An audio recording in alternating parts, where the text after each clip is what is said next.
That depends.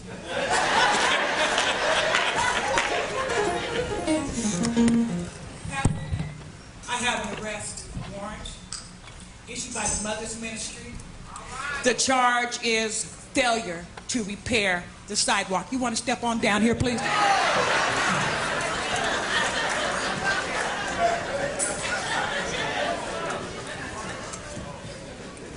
Pastor Hardy, you are under arrest. You have the right to remain silent. Anything you say can and will be used against you. You have the right to an attorney. If you cannot...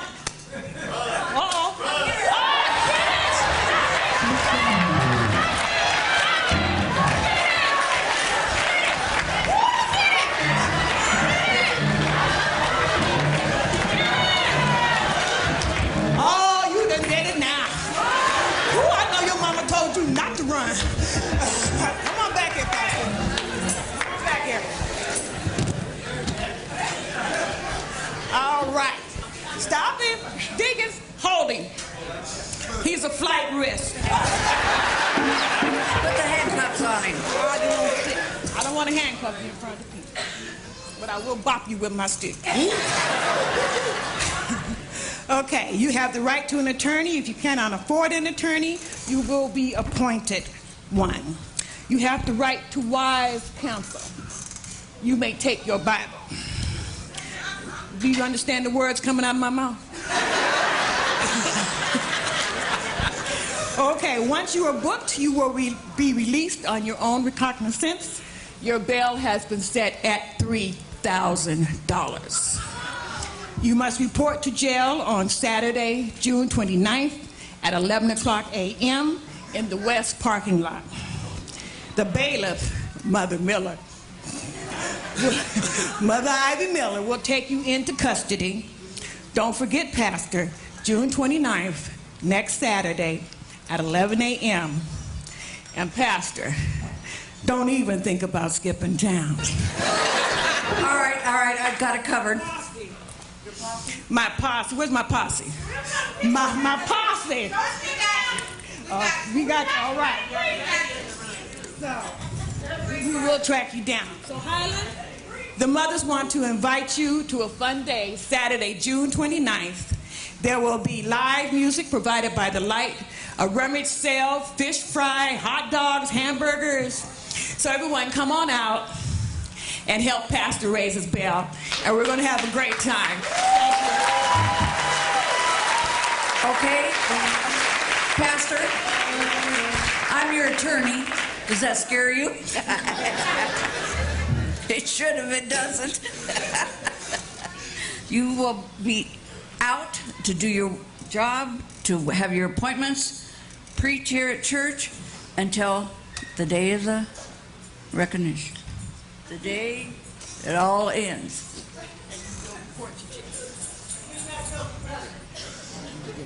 He's not guilty till, you know, he's innocent, but yeah, till proven guilty. I suck at being an attorney, don't I? Just like real life. It must be a public defender. The heart of a father. Say that with me. The heart. We're going to find it in Genesis 38, verses 7 through 10.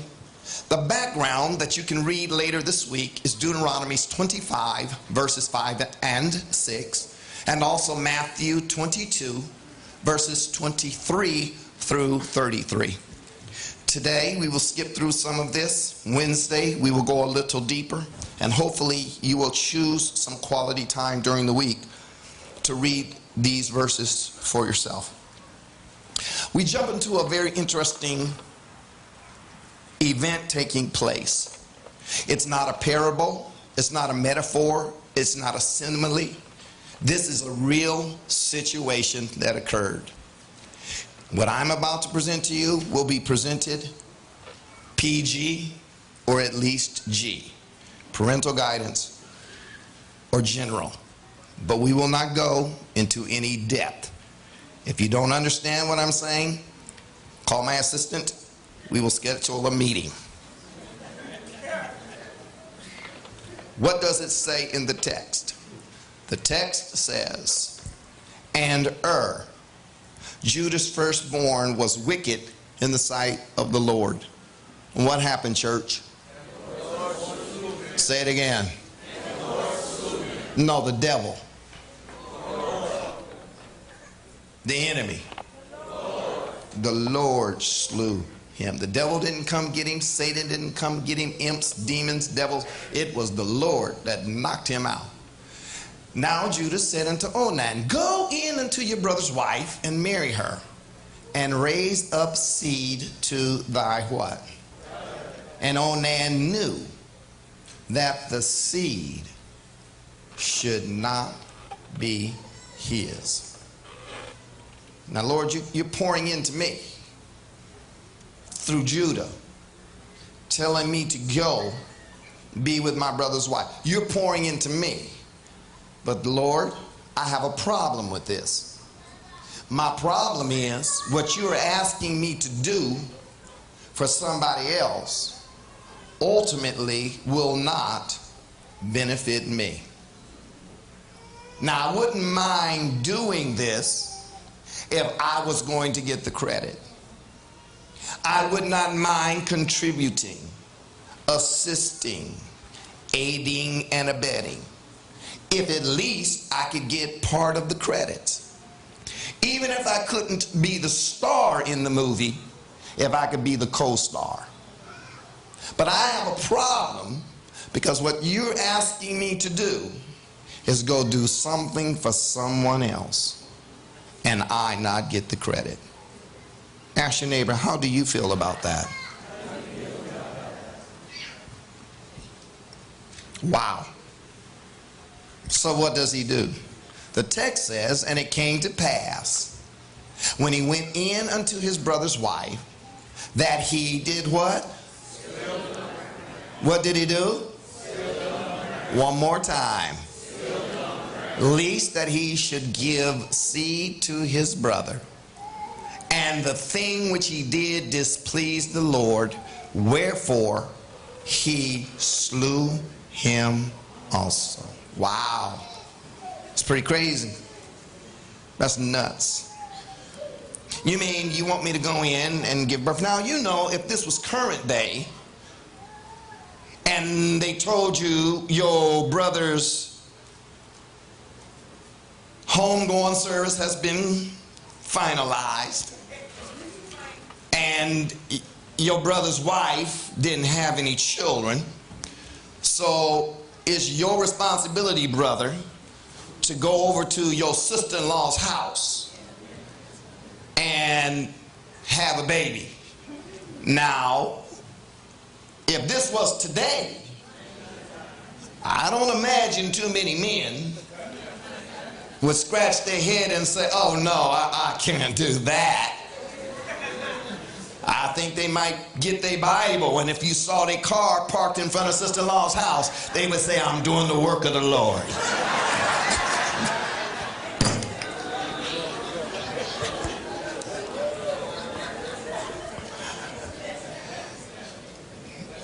But Onan's perspective was not like ours is today. You see, things have changed tremendously since I was a kid. When I grew up, we had TV shows like My Three Sons, where the daddy was raising his three boys without the help of a mother. They had shows like Father Knows Best. Even Rifleman came home to Little Mark. Dick Van Dyke came home every night. Even when they got on a spaceship and got lost in space, I think Daddy was with them there. The Jetsons had Daddy. When you watched the Flintstones, there was Fred and there was Barney. Even I Love Lucy had a Ricardo. And there was a lady who met this fellow. They called them the Brady Bunch. there was a recognition and acknowledgement that to have a healthy home, you had to have some type of covering under the auspices of a father. That's changed now. We're being told as long as you make money and have an education, girlfriend, you don't need the man. And the way some men act today, they're not lying. But when you look at the text, you understand that Onan says, this is not like you guys think. I don't feel comfortable going in here just lying with this woman, because there is accountability that goes with having this child. It's not about just letting it go, releasing it, and saying, I've done my job. But this child will be mine, but assigned to somebody else. So he goes in and gets with her, and then he spills it on the ground. The question I'd like to ask as we look at this, and we flow with this, my clicker's not working for a reason. Why would God kill him? Why would God kill Onan? I mean, the only thing I didn't do was go in there and make a baby. God killed him. Here's what it amounts to. Flip that next one, will you? It was about, would you change? Thank you. It was about what you would call purpose violation. And we're having technical difficulties here. The next one, please. It's called purpose, it's working now, violation. Somebody say purpose violation. Purpose violation. The Lord gave him instructions through Judah. And when Onan spilt it on the ground, he violated purpose. Matthew 22 and verse 32, God says, Jesus said, this is what God says. I am the God of Abraham, the God of Isaac, and the God of Jacob. He is not the God of the dead, but of the living. Somebody say, he's the God of the living. What do you mean by that? What had happened was the disciples in this particular passage of text, they all came to Jesus. And they're all around him. And then the Sadducees and Pharisees walk up to Jesus and say, Jesus, we got a question to ask you. The question is this. We understand that if a man marries a woman and then her husband dies, we understand that the brother is supposed to go have children with her. But here's the situation. There was 7 brothers. And the first one married his wife, and when he married her, he died and they had no children. So husband number 2 comes in to fulfill the law. My job is to marry her and make children. He marries her and he dies without having any children. Brother number 3 says, I understand, I'm next in line. He goes in to have children, and over time he dies without leaving a child. Brother number 4, brother number 5, brother number 6, and finally Jesus. Brother number 7 goes in there, still no children, and he dies. Now the question, we know what the law says. The question is, when we get to heaven, whose wife will she be? Somebody already got it. Jesus turns around and says, y'all don't have a clue. You missed the whole point. It's not about whose wife it is. God is not a God that's going to preside over dead stuff. He's a God over the living. He didn't put that there to find out who's going to live eternally with each other when you get to heaven. He put that there because he wanted you to produce, to give life in order to... He's the God of the living, not the dead. So, Onan, you missed the point. when you spilled it on the ground, you violated purpose. You're supposed to be bringing life. Tap your neighbor and tell them, life, life, life. That's the problem with most of you. You keep trying to nurse dead stuff.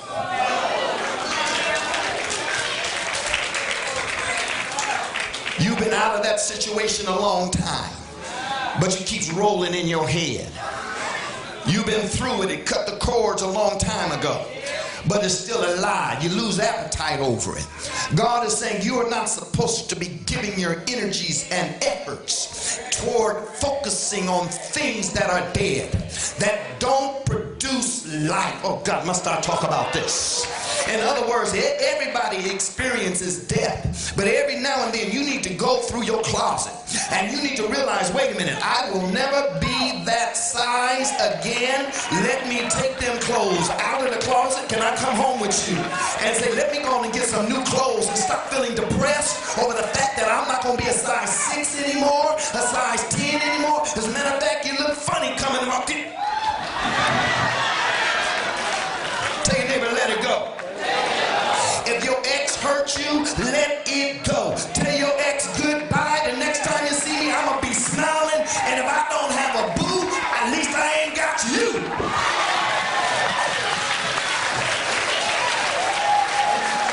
I didn't mean to go there. I felt that though. He says you violated purpose, Onan, when you spilled it on the ground. Therefore, I'm going to kill you because you killed it. Wow. What did it mean to spill? Because the text says he spilled it on the ground. What did it mean to spill? I'm going to take you to Strong's Greek and Hebrew concordance. And there you will find it is word number 7843. It's pronounced shakath. Shakath. It's a primitive root meaning to decay, that is, ruin. In King James Version, that word shakath has been translated batter, cast off, corrupt, destroy, lose, mar, perish, spill, spoiler, or to utterly waste. When he spilt it on the ground, what it meant was you're battering something. You are casting off something. You are corrupting, destroying, marring, losing. You are literally, utterly wasting something. What you just casually discarded could have been the future of something I wanted to birth for somebody else. You have no idea whose husband this would have been. You have no idea what miracles would have been worked. You have no idea what work would have been wrought. You have no idea what book would have been written. You have no idea what meal could have been cooked. You have no idea what invention would have been birthed. You have no idea what potential you just destroyed when you threw your stuff on the ground. Ooh, I'm talking to somebody up in here. Tell your neighbor, be careful what you throw away. Oh God, must I preach like this? God is saying the reason I'm going to kill you is because of the fact you just casually, nonchalantly, just with a slide of thought, cast to the ground the very thing that I work with. You chose to destroy something, and I'm not pleased with that. Oh, I'm getting ready to get down somebody's alley in just 1 minute here. When he says, what did you mean to spill? Ask your neighbor, say, what have you spilled? What have you spilt? If you look at the root cause of some of the tribulation you're going through now, is because God had entrusted into you something that would contribute to your potential. But instead of you exercising your gift, I must not talk like this. Instead of you doing what you could have been doing, you took what God had assigned to you. There's somebody in here. You took what he put in your spirit. Oh, God said, I don't care what your excuse is for the reason why you threw it to the ground. Oh, they're not gonna like it. Oh, I got too many haters. Oh, they talking about me. Oh, God, must I go? God said, I couldn't care less, because I already told you, if I'm for you, then I'm more than the world against you. I already wrote it. Greater is he that is in me than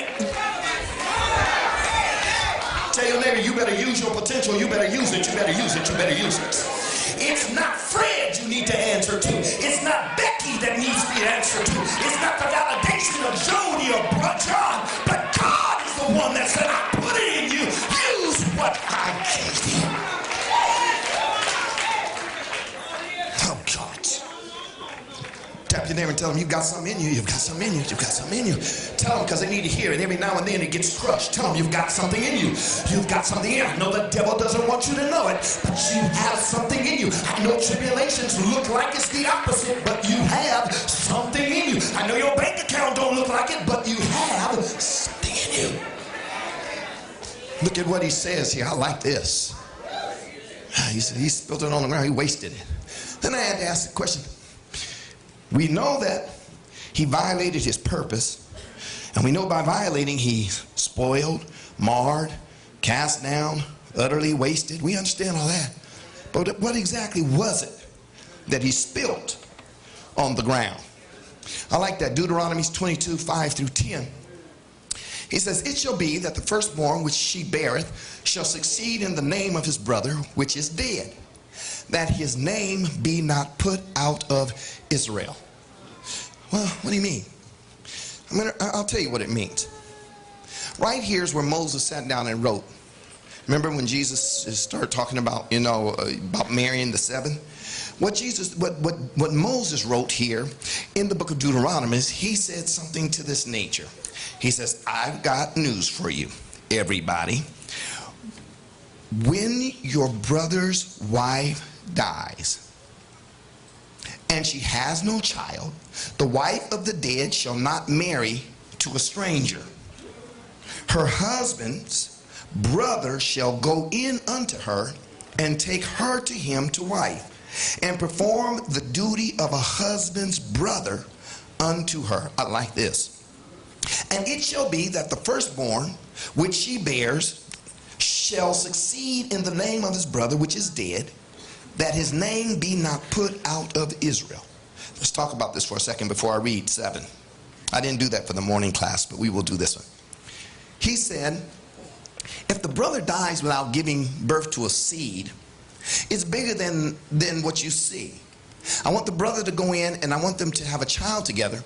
And when the child is born, you give that new baby the name of the brother that had died. Because I don't want to lose that name off of the face of the earth. It was a physical manifestation of what God wanted to do in the spiritual world. In other words, death entered the world as a result of sin. Had there been no sin, men and women would not be dying. But if people did evil or wicked, they died.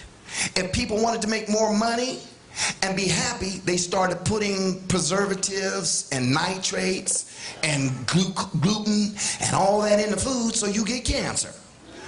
They start to put more sugar in everything. So now you have obesity and you have diabetes. So when you get diagnosed with stuff, 9 times out of 10, actually 10 out of 10, it's directly resulted to sin.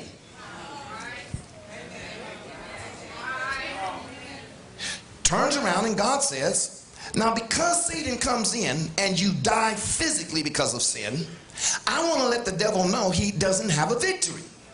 So what happens is the brother comes in, makes a baby, and the baby's name is what his father's name is, and the baby gets to live on and continue that name. In other words, we're not going to let the devil interrupt the lineage and the line, and we will never have that name blotted out. Y'all with me so far? Now, when he turns around and says that, he said, when you fail to give her the child, that means that your brother's name had come to an end, terminated, done, finished.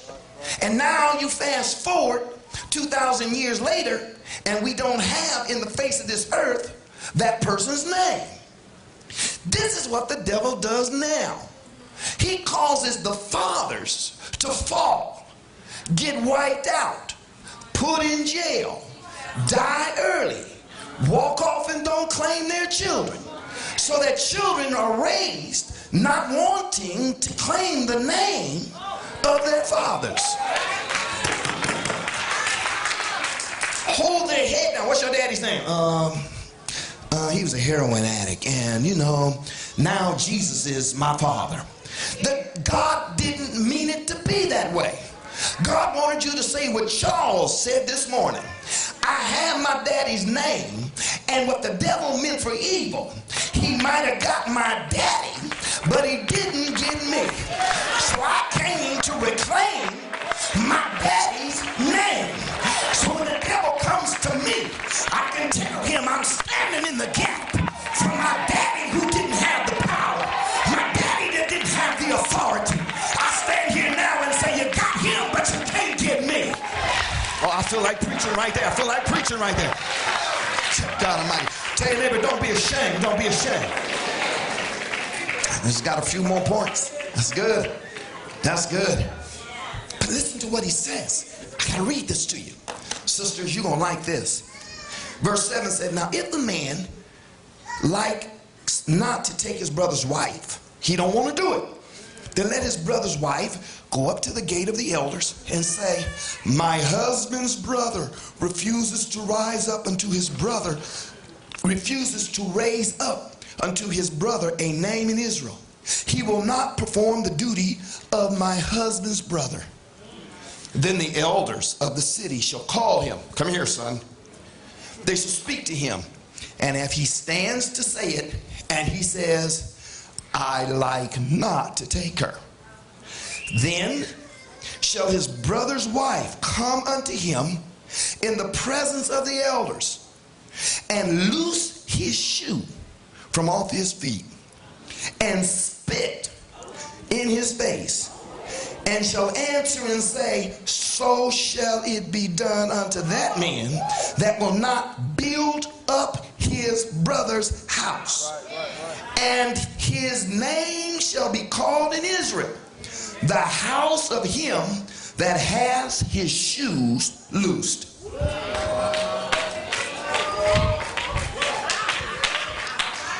Isn't it funny how these young men who refuse to raise children the way they should, have you looked at them lately? Did you take a good look? From the top of their head down to the soles of their feet, you'll notice the shoelaces. They didn't even know it. You just look at him and say, that's one that ain't raising up his house. That's one of them over there. They don't even know that they're carrying out a biblical... I just kind of happened to notice that. She says, you get to slap it. You ain't no good.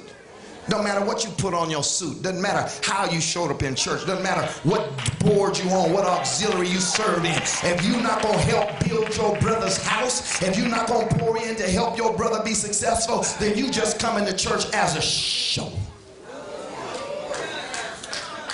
Can we keep flowing? I'm just teaching this morning. Here's a quote, because this is totally relevant to what happened. There is no limit to the good that can be done if we are willing to let someone else get the credit for it.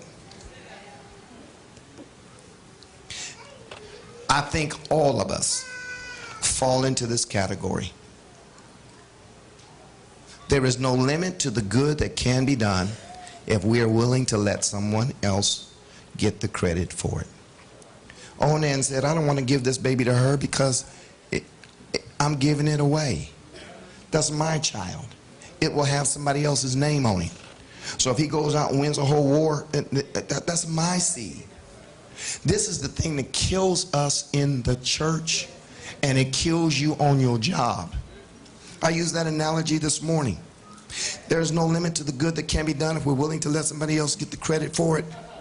I've gone into a Subway shop. I get into the Subway shop. Oh, Pastor Hardy's here. God bless you, Pastor Hardy. Come on in. All right, we got a sandwich you want. I want this on it. I want this on it. I want this on it. Great, great, great, great. I get to the cash register and say, that's just going to be $1. How's that going to be $1? But Pastor, I'm giving you the hookup. You can't give me the hookup.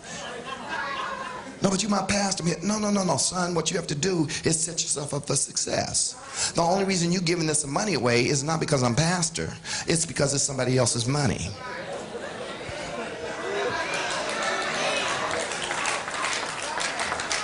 Because if you was Mr. Subway, you would realize every time you hooked somebody up, your friend, your cousin, your niece, your nephew, you'd understand that you're hurting somebody, and as long as it's not you, you don't mind giving it away. But if you were to be that kind of person that says, wait a minute, I'm going to do good even though I'm not Mr. Subway. I'm going to make sure this house runs as if I was Mr. Subway. We ain't going to give away extra. We're going to make sure everybody gets a good meal like it's supposed to be. We'll weigh out the meat. We'll charge people what we're supposed to charge. Then when you turn around, God say, if you could do that over that, I'm going to trust you with a little bit more. That's the reason why the church doesn't function like she's supposed to. Because you have too many people in the church that want the credit for the work that's being done.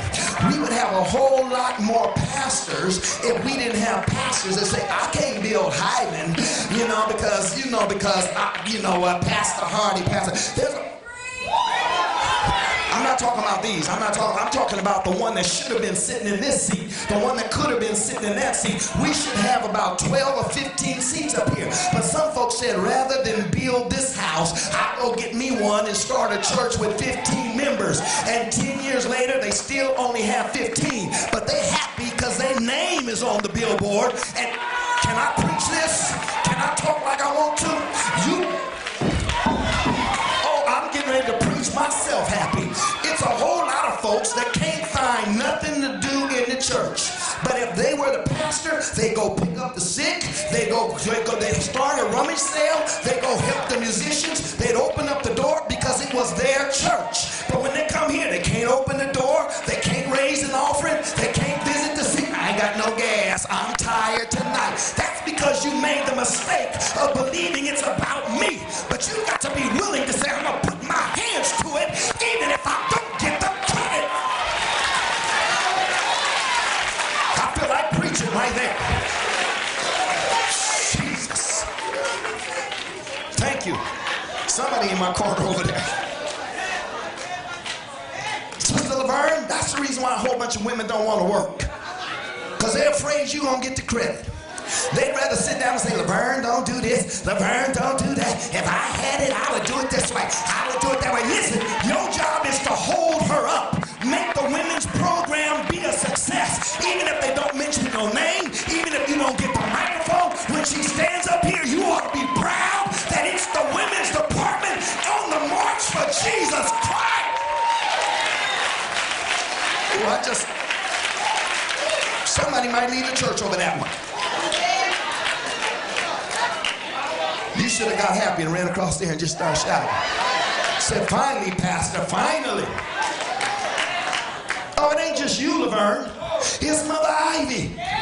It's a whole bunch of mothers that don't want to work with you because they don't want you to get the credit for it. She's sitting up there with a hat on, and she got nice clothes on, and she got an attitude like this. You know what? I'm tired of working on that mother's department. You ought to get on the mother's department and say, even if I don't get the credit, and then if I ain't co-star, I'm going to make the mother's ministry be a success.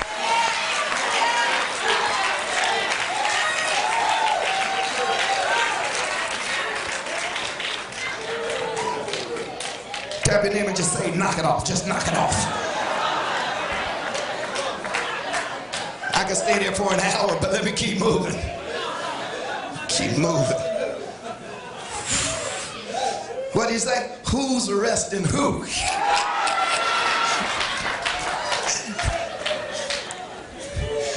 I want to hit these father facts. I didn't mean to go this deep. We have to come back Wednesday.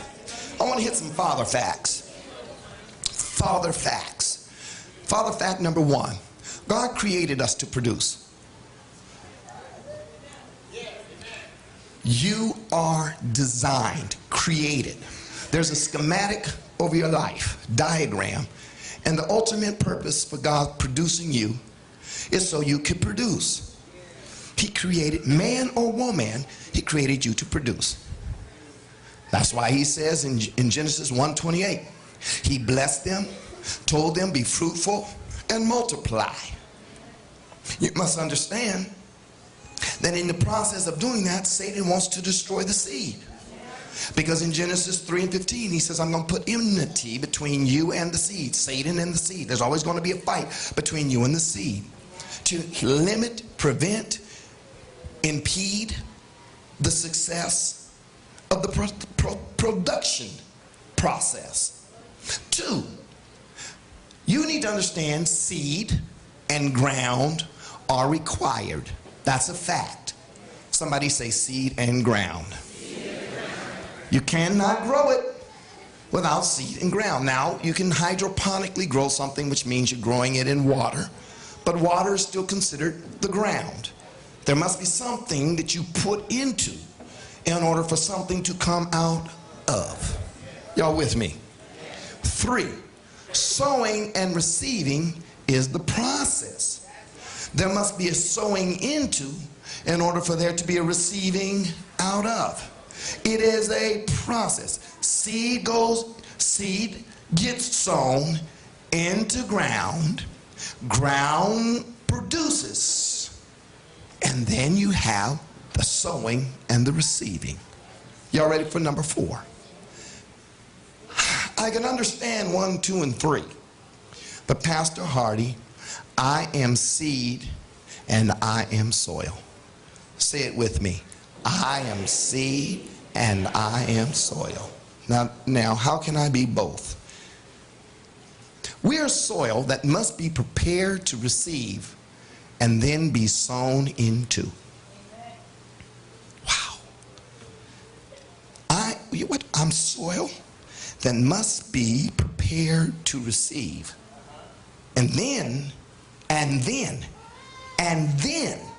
afterwards, be sown into. You got text for that? Many of us don't understand. If God created us to produce, for us to produce, he must sow into us. But he can't just sow into you if your soil has not been prepared. This is going to be good. Let me see if I can go over here. God says, since I created you to produce, I've got stuff waiting to be sown into you. But you're not ready to receive it. You see, if I gave you $1 million, you would get a divorce tomorrow. Because the only reason you're staying together is because you can't afford to just drop them and go.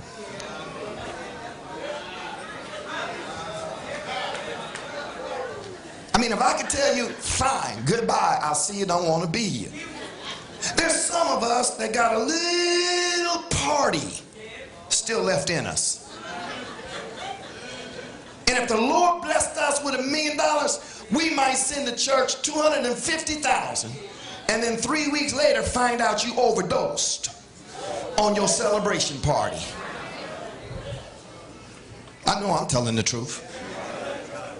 Some of you, he's saying, you have not had your soil prepared. But now what I have to sow into you has been created before time.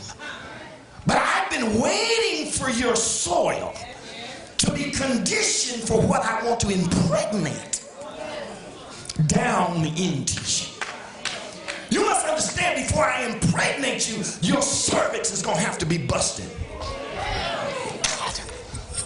And the busting of the cervix, the ritual was you were supposed to have a sheet. And in the busting of the cervix, it's painful. It's painful. I don't want to go through this. It's painful. But we must, if you're going to receive. And then at the end of the process, in the morning, they were supposed to grab the sheet. Is it the larynx?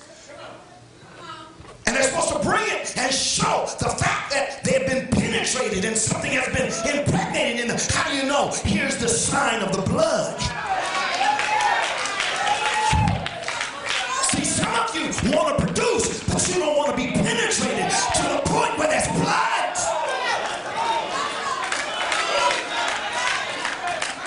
You don't mind people coming and talking about you. I want to pour into you. I want to invest in you. I want to give you. But you don't want to endure the pain.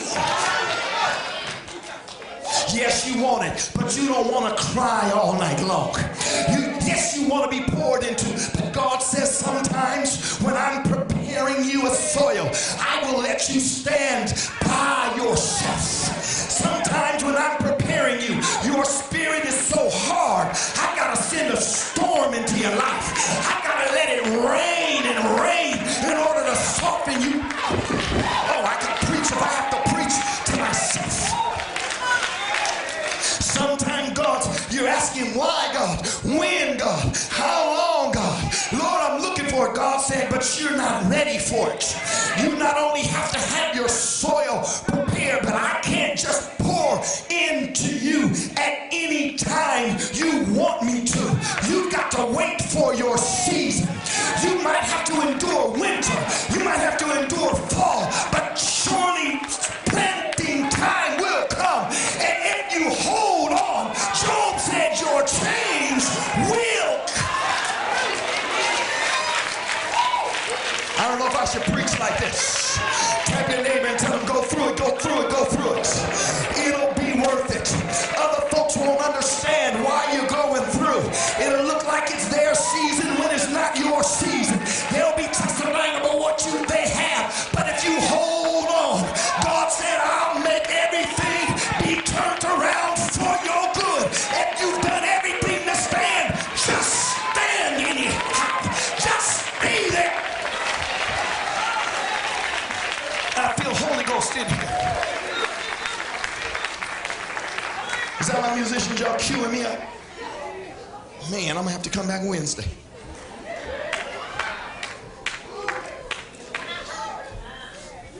We're going to go deeper Wednesday.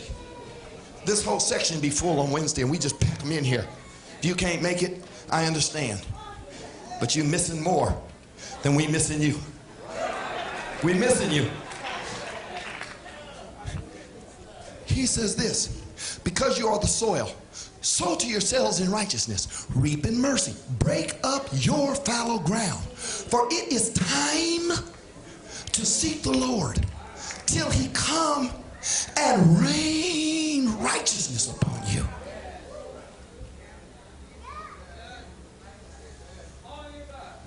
God, I don't understand what this is about, but you must be preparing me for something. Right now, there's the Oregon Community Foundation, where wealthy people who die have hundreds of thousands of dollars that they want to shelter. And the family doesn't want to be taxed on it. So they take those hundreds of thousands of dollars and they give it to the Oregon Community Foundation. And they say, you keep that money, and then when the IRS taxes us, they don't tax us on that money because we've given it away. Who did you give it away to? The Oregon Community Foundation. Your job is to go out and find people that are worthy of being invested in. They want to start a beauty shop. They want to start a bakery. They want to start a youth program. They want to start a not-for-profit. They really want to start a boys and girls club, a boys and girls home. They really want to. And all that money is waiting over there. Help me, Lord. But the Lord said, I can't release it, but I've got it stored for you.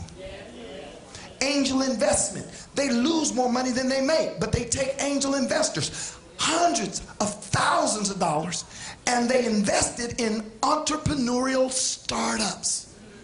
God is saying, I have set up investment opportunities for you, but I can't give it to you because you're so focused on the enemy. You're spewing your stuff on the ground. There's a publisher waiting for somebody's book. There is a realtor waiting to show somebody in here a house. There's a car salesman waiting to sell somebody a good car. Y'all, I'm getting ready to go down somebody's alley right now.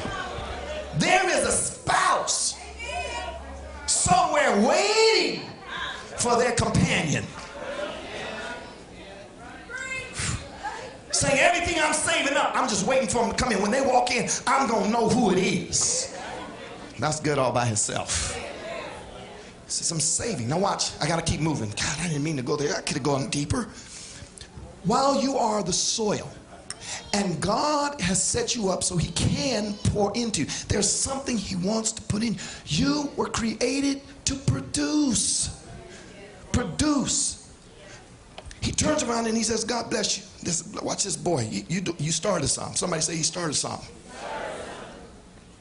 We are seed also that must be willing to sacrifice and release.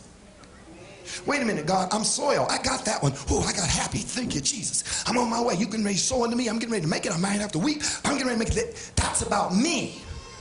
The Lord has also said, you're seed. You're supposed to take what I've given you also, and you're supposed to invest it. You're supposed to pour into someone else. You're supposed to be giving to someone else. Oh my God, must I talk like this? I'm getting ready. I got to go here. I have to. I know. We get ready. Lord, can you stop the time like you did for the prophet? Listen to this. This is retarded. When we come to church and we have a meeting in the back room, the people, well, what we gonna do? Well, let's get some pictures and show the people the annex, the youth annex. And let's show these people the work that's being done. And then you give a lesson on giving. And then you get up and make some nice cards. And then they show up in church, and we got to put all this stuff up here so that somebody can say, I think I'll give the church something. And the devil comes in and say, you don't want to give nothing? They always ask him for money. Wait, you don't want to give nothing? I would give, but look, have you seen the kind of car pastor drive in? I would give something, but I don't know where my money's going. I would give something, but I just don't like it. You are not supposed to put conditions on the seed you're sowing. We should be able to walk up here and say, it's giving time. Everybody get excited. You don't have to preach 3 sermons, give 2 points and a poem. God gave me some money. I'm so happy to have money in my purse. I'm getting ready to write that check. I'm getting ready to sow that seed. Laverne have to come up and say, wait a minute, there's somebody else that's feeling it in their spirit. Then everybody gets up. You should have felt that in the beginning. When it's time to give a second time, you should say, I gave God everything the first time. And if I didn't, you need to walk up and say, Lord, forgive me, because I was holding on to a seed that you blessed me to bless somebody else. Somebody else. They're coming. They're coming. They're getting it in their spirit. They're getting it in their spirit. When you sow into good ground, God turns around and blesses you back. You have no guarantee whether you will wake up tomorrow. You have no guarantee you're going to go on that cruise you scheduled for in the summer. You have no idea if you're going to make it to Puerto Vallarta in the winter. You have no idea if you're going to make it to New York to your family's family reunion. And rather than procrastinating and telling God, I'll do it later, I'll do it later, God said, no, don't throw your seed on the ground. You bring your seed into the house. Don't make your pastor beg. Don't make the minister stress. You be a cheerful giver. Run down eye and say, here it is, here it is, here it is. Because God, I'm sowing into this because I know you're about to sow into me. Sow into me.